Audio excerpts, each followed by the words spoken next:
if I connect with you today, I'm not going to do business with you today. Mm-hmm. I'm going to be doing after I build trust.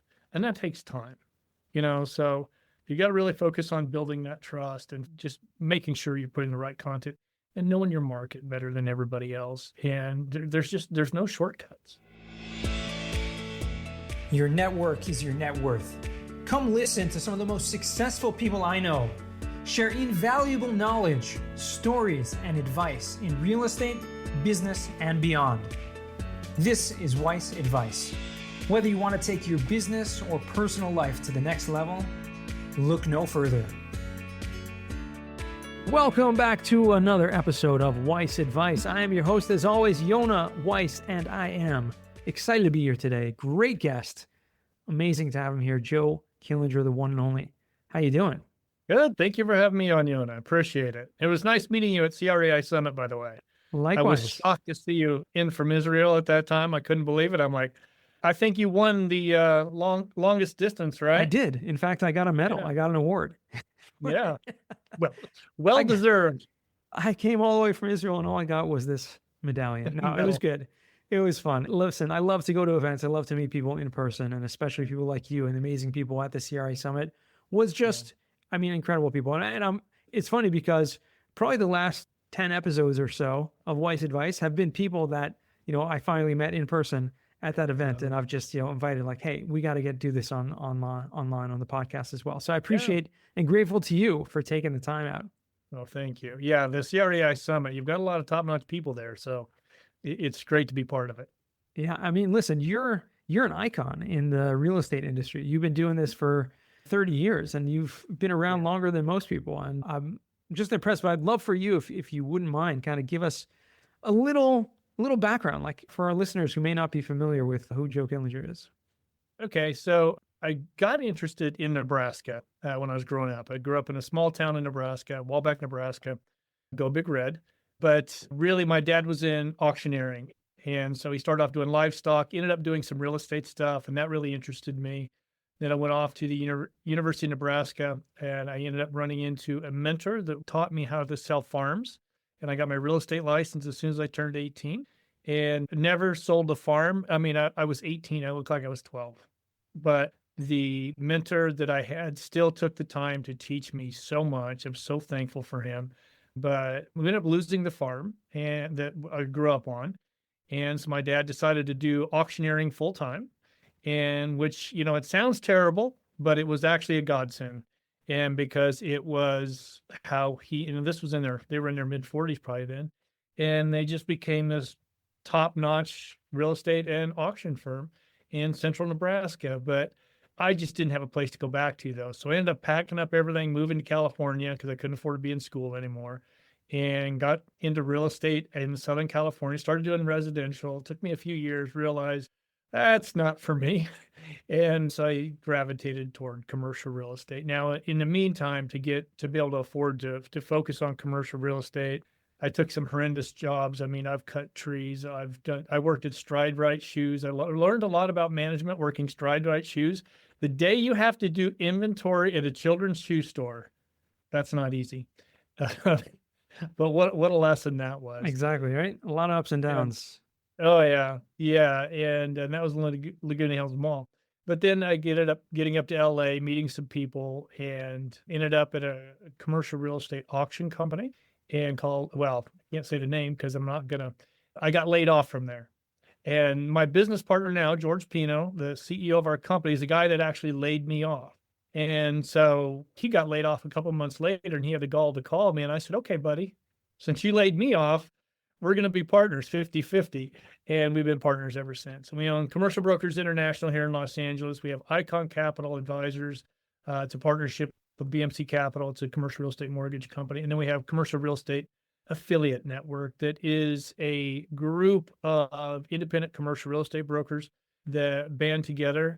The reason I came up with this one is we brought in a lot of clients with our marketing. As you can imagine, being part of Commercial Real Estate Influencer Summit, we do a lot of marketing.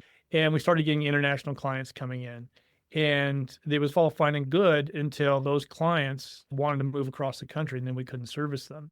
And so I started looking to affiliate networks, and I found out how expensive they were. And I thought, you know what, during a pandemic, I've got time. Let's build our own. And so CRE Affiliate Network was launched. We've got some great vetted brokers across the country that are doing deals back and forth together now. And we created a unique business model in that with most affiliate networks, there's annual fees and all these other fees. Well, the way we set it up with the boutique firms is there's no fees unless you do a deal, then you owe a referral fee back to the person or company that referred it to you. And so maybe at some point we'll charge like a 1% fee or something like that to cover marketing costs because Commercial Brokers International marketing team is marketing it. But other than that, I guess that in a nutshell is what we do. And then I have my own YouTube channel under Joe Kellinger. I have a website, as you can see there. We've got all that we're working on. And with that, I went to college originally to become a teacher. And so that had never really left me. And so I really utilize these platforms for education purposes. And it's maybe the most fulfilling thing that I do.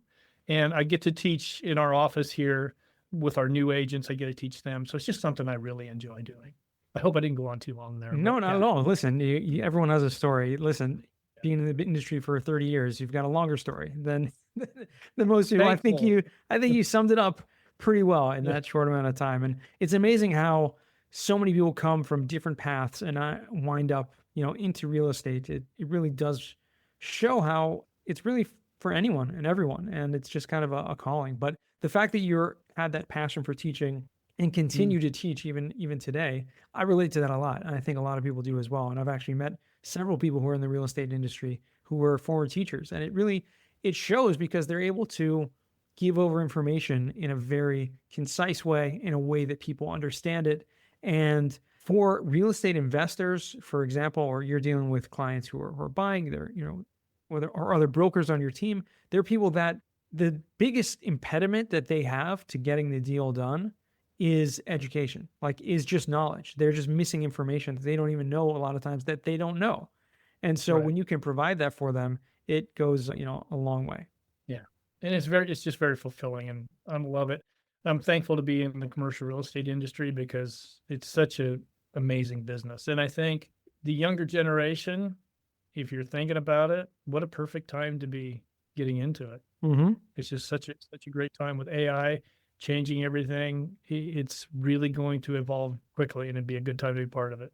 Well said. I mean, I'm just curious on that topic. Are there things that you guys are implementing in your company, or the younger brokers that are coming in that are kind of sharing? Maybe they have ideas that they're aware of that maybe you aren't, that you're using in the real estate business specifically? They're always looking.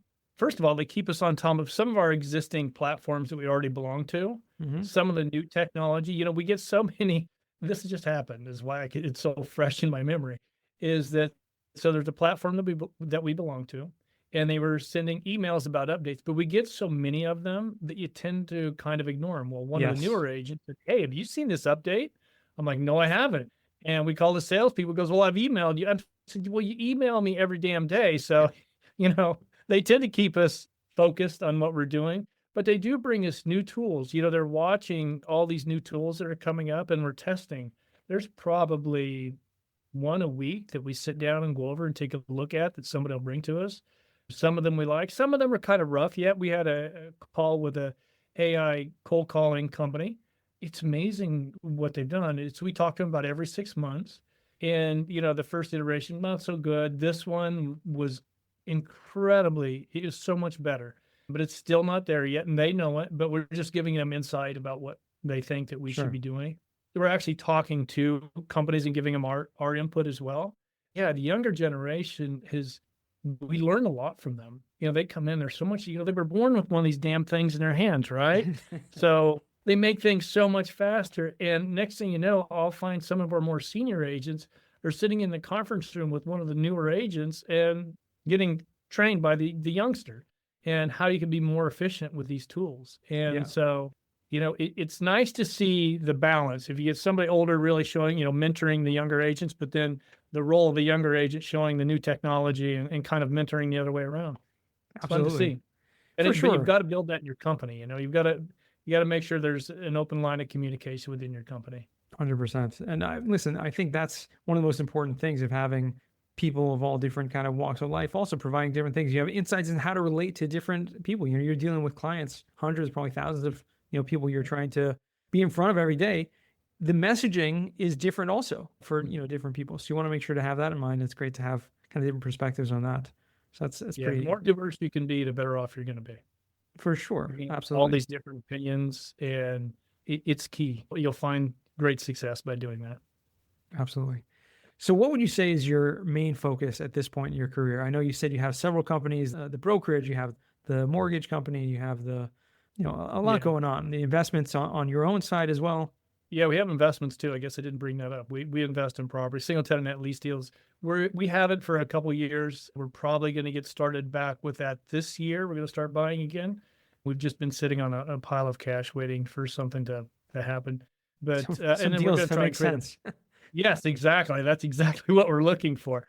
But we've had some great acquisitions in the past, and so we just want to keep the deal flow going. But we're also looking for a way how, with our agents, we want them to be able to invest alongside of us. And because you take, as you know, in this industry, that living off commissions can be a battle. So getting to where you can actually invest, or having your company create a way for the newer agents or the agents to invest along with some of the senior agents or the partners in the company, that's something that we're trying to do and to create that revenue stream. And I was just actually talking to them about it, some of the newer agents this morning, but I love it. So yeah, we focus on that. That's one thing I'm focused on. Then we focus on, mine is growing the companies, overseeing the growth on all of them. And I've got a great head of marketing, Selena. She is just a powerhouse. She's a graduate of USC. She's got her master's. I think I've learned more from her than I will ever. She's probably forgot more than I'll ever know, because it's just the way it rattles off of her tongue. I'm like, oh my God. But impressive. But just overseeing the growth and trying to drive more revenue to those companies is what I focus on. Awesome. And creating content. I mean, that's the amazing thing about creating content, is that really can drive so much to a business. I think just focusing on that, like I spend so much time on creating content and doing podcasts and social media and stuff like that. But in the end of the day, that's what brings in clients. That's what brings in revenue. That's what makes connections. And that's what ends up building your network as well, hopefully.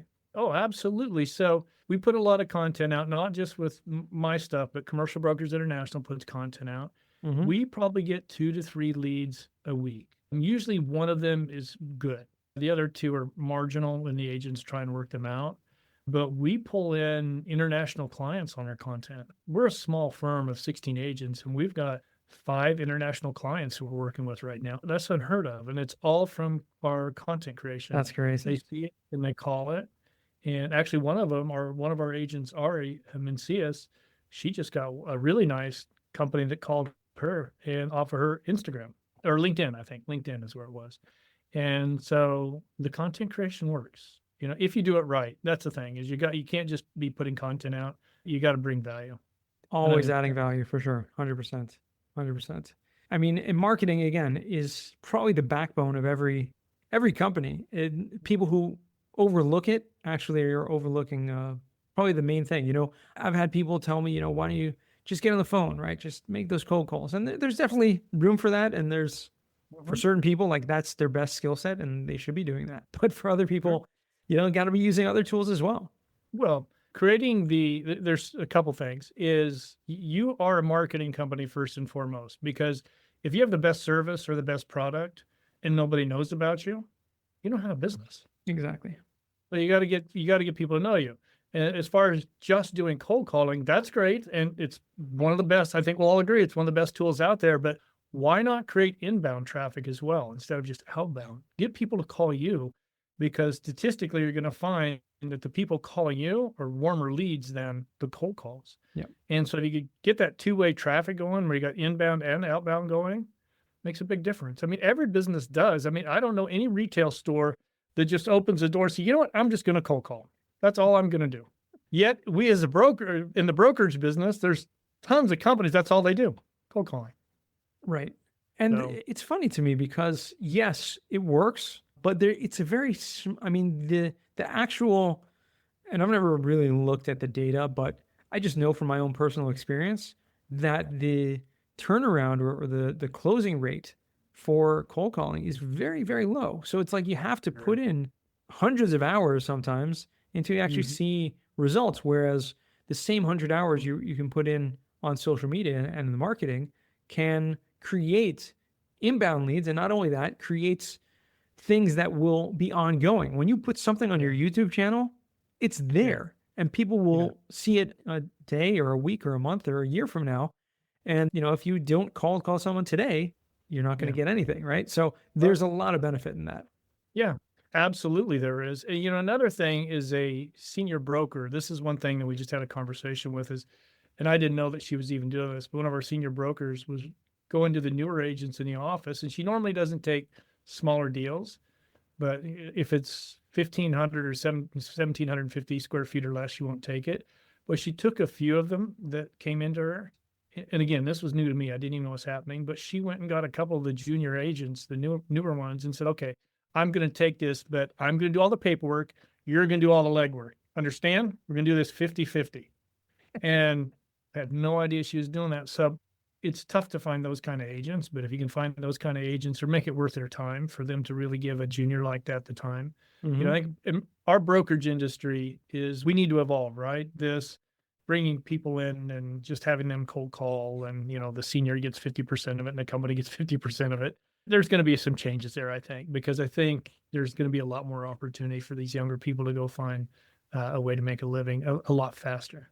Right. I mean, and you do have certain companies that do that on the residential side a lot more. Well, you'll have a different kind of split and brokerage and things like that. But when you do the commercial real estate, it's a different world. And to be honest, I've never been a commercial broker or agent, so I can't speak from personal experience. Obviously, you're the one that's grown the companies. Yeah. So you tell me what works. It's a great business, man. It's a great business, but I do think it needs to evolve. I think it's in the process of evolving. I just think that we need to bring it into this century and really hey, we've got a real opportunity here because it creates a lot of wealth. Commercial real estate brokerage creates a lot of wealth, and there's a real opportunity here to really help younger people get into this industry, teach them how to do it. And we just need to seize that because the average age, and this varies, it's between 55 and 62. That's the average age of a commercial real estate broker. What other industry has a bunch of old farts running it like that? That's the thing. You got to get the younger generation in, and I think it's happening. It's just not going to happen too fast. It's going to take us a while to change. That's awesome. I think you, as someone who's been in the industry for 30 years, has seen a lot. And when you were a younger bro, you had the guys who were 50, 60 doing it as well, right? And probably some of them are still around. Yeah. They're still doing their thing in their office. Yeah. But how is it for you? I mean, obviously, you talked about the change and talk about how there is a need for change. I think a lot of people who have been in the industry as long as you have are kind of stuck in their ways and are like, things are the way that they are and they're going to stay that way. And they've been successful. They're going to continue to be successful in that way. But I think you having a really different mindset than a lot of people I've spoken to on the subject is that you're really open, it sounds like, to making big changes, especially implementing technology in ways that will totally change the way we do business. I think it's going to be forced because I think AI is going to force a lot of change. There's just going to be too many tools. There's just going to be too mmany opportunities. And if you want to create a solid brokerage, you as a brokerage need to be very aware of the tools that are out there. And I think a lot of the mid to smaller firms have a real opportunity here to kind of catch up with the big firms. And because you can create young entrepreneurs in commercial real estate pretty damn quickly. I mean, I've got a young guy, I say kid, late 20s, but and he's 6'4" and 200 and some pounds. So not so much of a kid, but he's been with us 4 months, I think, at the most. He's got 3 deals he's working on. And he's done some stuff before in real estate, but not much. But the dude has got the work ethic. He's in the office. So we do something a little bit different. We do training at 8:30 in the morning. And that's every morning. That's done by our CEO, George Pino. And then at 5 o'clock at the end of the day, we sit down with all the new agents and we go through that. What did you do today? How many calls did you make? How many emails did you get out? How many, we just break down the day. And, if they go 2 weeks and they haven't got an appointment from their cold calling, then we go, okay, let's work on your script a little bit. Now, we don't allow them on the phones until they know their market better than everybody else in the market. So usually we know that's not the problem. It's just usually the way they're doing their script. Or maybe they're not doing enough emails. They're not doing enough content creation. We Hmm. really break it down with them. So we put a lot of time and effort into our new agents. Now, I did lose one this week. I mean, typically the industry, it's a high turnover for new Yeah. agents.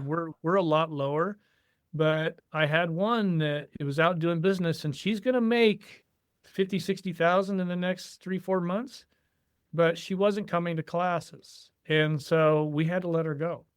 I mean, I can't have somebody out there trying to do deals. It's not, and she came from a little bit of commercial real estate before, but you got to be smart about where you're investing your money. Hmm. Because one lawsuit, it all goes. You got to be Yeah. smart. That's actually a really good point, and I haven't really thought about that. But again, it comes with Yeah. experience. Yeah. If she doesn't, if she goes out there and she's trying to do business sales, which we don't do. There just wasn't a lot of listening. She's an incredible woman. And I think if she gets in a company that she'll actually show up at the training and she's going to make a lot of money. She's going to do very well. It just wasn't with us. And, and it's disappointing, but I'll give her solid references. But, when I found out she was quitting, I gave her a call and wished her the best of luck. And amazing woman. But you as a company have a responsibility to make sure, so I'm the broker of record. If she gets me sued, then I get my license.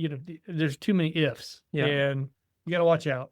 Exactly. Yeah, you have to be careful for sure.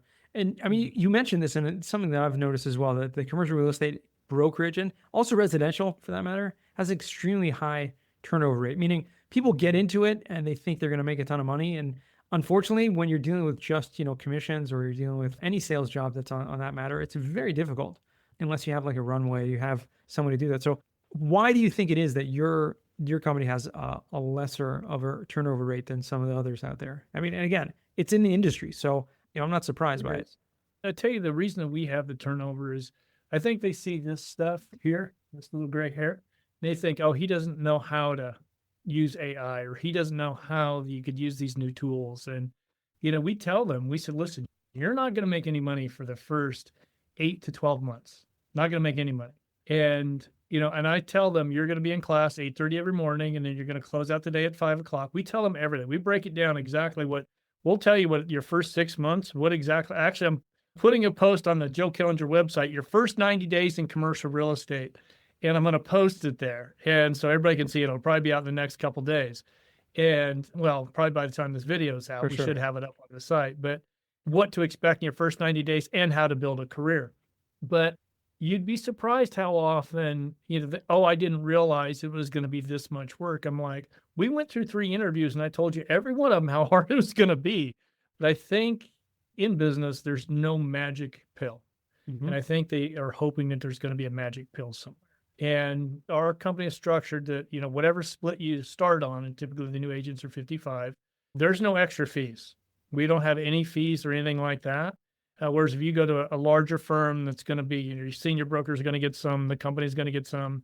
Our agents tend to make more money a lot faster. So they kind of get that pie in the sky. Oh, I'm going to do this. I'm going to go knock it out of the park. And I'm like, you've got to build. If I connect with you today, I'm not going to do business with you today. Mhm. I'm going to be doing after I build trust. And that takes time, so you got to really focus on building that trust and just making sure you're putting the right content and knowing your market better than everybody else. And there's no shortcuts. And I think a lot of young people thought that there was going to be, and there's a lot of great companies that'll put when we invest in an agent, it's thousands of dollars. I mean, just what we pay for CoStar every month for our agents, Mhm. it's insane. Yeah, And so, as you know, I know. and so, Yeah. yeah, and then you have the marketing and you have everything, the office space. So you really have to commit to investing in someone. And we've missed on a few. But man, we built some great agents. We've been very fortunate. But you got to kiss a lot of frogs. Oh yeah, for sure. Yeah, I mean, listen, there's that. It's really the name of the industry, but again, the commissions and working hard and thinking there's some shortcuts to it. It's not. It's a long game, and you're absolutely right about building the trust. That's, Yeah. commercial real estate. Most industries have this, but I think real estate in general, it's a relationship business, and Yeah. spending time with people, getting to know them, but knowing your market. I think that's something that gets maybe a bit overlooked by some other agents. They're thinking about Oh, yeah. how can I find the deal, and not Yeah. thinking about the market at large, Yeah. and being an expert that you can provide that data.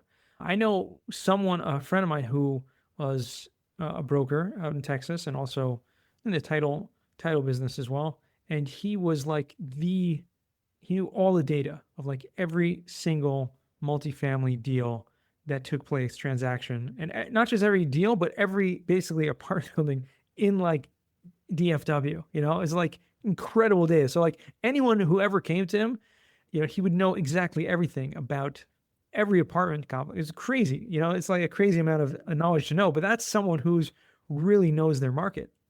Yeah. Well, the top performers do. I mean, you've talked to Bob Knackel, right? Of course. You don't know anything about New York. And I mean, that guy is just a walking encyclopedia of that market. But, the thing is, and the reason we burn a lot of people out in this industry is we just put them on a lot of companies just put them on the phones right away. And you're lead gen. And that's all you're doing. And it just burns them out. I mean, there's a company that we know of that's here in LA, and they burn 94% have turnover every year of new agents, every 2 years of new agents. And it's tough to build a business model with that. But, they're doing well. They've opened they had good investment money behind them. So, but if you make it worth the new agent's time, I think it's going to be a lot different. And just knowing your market, it makes it so much easier cold calling. If you know everything that's going on in your marketplace and you're cold calling about it, and you get somebody on the phone and you can just rattle all that information off, you're building trust very quickly because Absolutely. Like, okay, this person knows my market.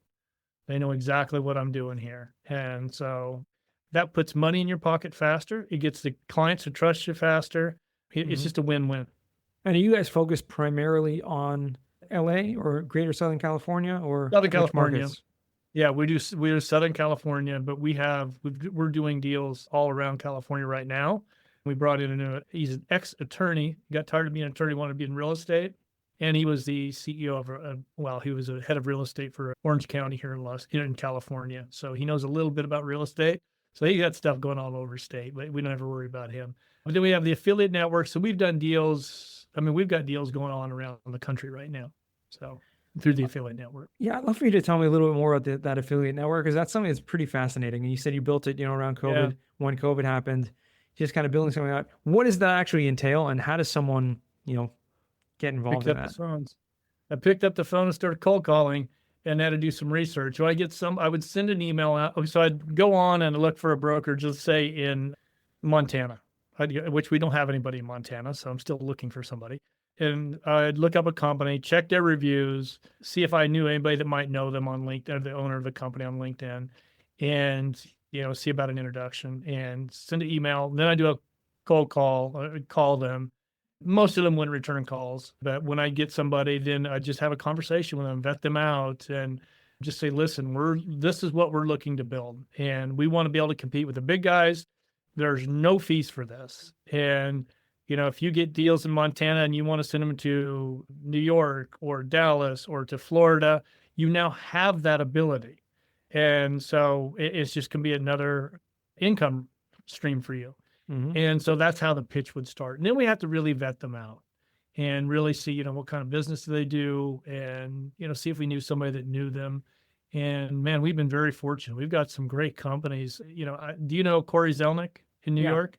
Of course. So Corey's on. Brian Cohen down in Florida, Henry S. Miller in Dallas. We got a bunch of great people, and deals are going back and forth. So it's nice basically not just anyone can sign up to this. This is like a handpicked we got a group of people that you're kind of. That's a great idea. I think really everyone should have something like that. Yeah, it works great because we get these international clients. I mean, we got reached out to by a company coming up from Colombia, and never heard of them. And they've seen our marketing, and they reached out, and we looked. They have 200 locations around Colombia, Argentina, and some in Europe, and they want to hit the United States. And typically you have to go to a big firm, national firm, for that. And we're like, no, we got it. We have all the people here. You can check out these brokerages, and they come back and they're okay, let's do it. And so we signed them up, and we're going to be opening locations all over the U.S. for them. That's amazing. It just creates money for our agents. And it creates money for the client, the other companies, the other brokerages. I mean, with a company name like Commercial Brokers International, you kind of have to, deal with international. We got kind of lucky on that one, right? We just couldn't come up with anything. And it was originally because it was supposed to be client's best interest. And that's how we came up with CBI. And then I go, client's best interest. That good tagline, I guess. But, we have Commercial Brokers International. So I think we got kind of lucky. There's sometimes it's better to be lucky than smart, right?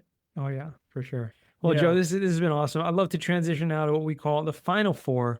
And so these are 4 questions I like to ask all my guests. First one for you is, what's the worst job that you ever had? Oh, well, I've had several. I grew up on a farm, right? And if you ever have to go out and clean the pig pens before you go to school, that's one. But probably the one that was kind of a life changer for me was I was cutting trees. So it was myself and a bunch of El Salvadorian guys that didn't speak hardly a word of English. And I was in my early 20s, and we'd cut trees. And it would be, I'd have to climb up on these palm trees. And I was down at Loyola Marymount was kind of the main time. I was Loyola Marymount. I'm up in the tree, and the ocean breeze, I'm going back and forth. And you have to cut on a palm tree. You have to cut from the bottom up. So rats' nests, snakes' nests, they'd all fall on you before they go to the ground. I get the willies still thinking about the snake ones. That drove me nuts. But I'd look down, I'd see all these young, pretty ladies that were in the 20s. They're my age, right? Walking the class. They're never going to talk to me. Now, I'm up here cutting this tree. And I decided then, the day that I get to wear a suit to the office every day, I'm going to be wearing a suit. And so now, on a caveat, I did get to eat all these El Salvadoran guys. Their wives felt sorry for me, so they brought me food every day. So I was eating like a king. But anyway, that was kind of That's a hard that job. was a tough job. No, It was Wow. terrible. Poison oak, poison. I had it all. It was terrible. That's crazy. Mm-hmm. Second question, what's a book you've read that's given you a paradigm shift? I had Matthew Dix on my YouTube channel, Storyworthy, because everything in sales, you have to know how to tell a story. And, and I just had him on here earlier this year, and I just wasn't thinking about it right. I read that book, and it's up on my website if you want to see it. It's under joekillinger.co, but it's a great book. And Matthew Dix, what an amazing, I did a whole video with him. You can check that out too. All right. What amazing backstory. Yeah, well, actually, we'll make sure to link to that because it sounds amazing. It's fascinating. We'll put that in the show notes as well if anyone wants to check that out. Third question, what's a skill or talent that you would like to learn? I need to learn how to speak another language, Spanish probably, because, we've got a good number of Spanish in our office, and I can't understand what they're saying half the time. And I know they're talking about me, Yona. I know it.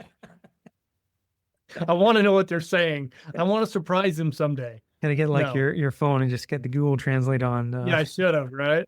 No, yeah, dude, in all seriousness, yeah, I think speaking another language, especially in our market, would be a good idea. Absolutely. Definitely one of the most popular answers to that question as well, which is fascinating. And yeah, and being in LA in general, you need to, it's good to know Spanish for sure. Third, I guess that was 3. So fourth and final question is going to be, what does success mean to you? Just what I'm doing. I get to come to the office every day and be around people that I want to be around. I don't even really look at any financial side of it. I just want to be happy when I wake up in the morning and do what I do every day with people that I want to do it with. That to me is the truest form of success. And, I grew up on a farm, like I said, it's not something my father wanted to do. He ended up doing what he wanted to do, but it took kind of a kick in the pants from the ASCS office going, hey, you owe taxes and insurance and all that on this farm, to the tune of more than what the property is worth. So that got him. So I'm just very fortunate that I get to do this every day. So this to me is what I've got going now is success and just the people we've got in our industry. And I'm thankful being part of CRAI Summit and all these wonderful people. They're really building something great there. Yeah, 100%. And amazing that you've, I appreciate you taking the time today and spending it with us. And how can our listeners find you or reach out to you if they want to? You've got the website there behind me. You can definitely catch me there, or joe@joekillinger.co. Email me. Happy to talk to anybody. Please do check out the YouTube channel under my name. You can also comment or reach out to me there. We will make sure to put all that in the show notes. And yeah, absolutely. Thank you again for taking the time and spending it with me today. I appreciate it, Yona. Thank you very much for having me on. Oh, my pleasure. And to our listeners, thank you guys all the way to the end. You listened. You guys are awesome. Thank you. And remember, until next time, the best advice comes only when you ask. Real quick, I have one question for you. Did you like this episode? If you did, I want to ask you a huge favor. See, the biggest thing that helps this podcast grow and that will spread this message to the whole world is that if you leave a review, a rating, and subscribe to the podcast. What that does is it basically tells the platforms that this podcast is out on is that you like my stuff and I'm doing something right. So take a few seconds out of your day, hit that subscribe button, leave a rating or review. I would be extremely grateful. Also, I want to hear from you guys. So I want to hear some feedback. If you have any questions for future episodes, please find me on LinkedIn, send me a DM, a connection request, Yona Weiss, and I'd love to hear from you.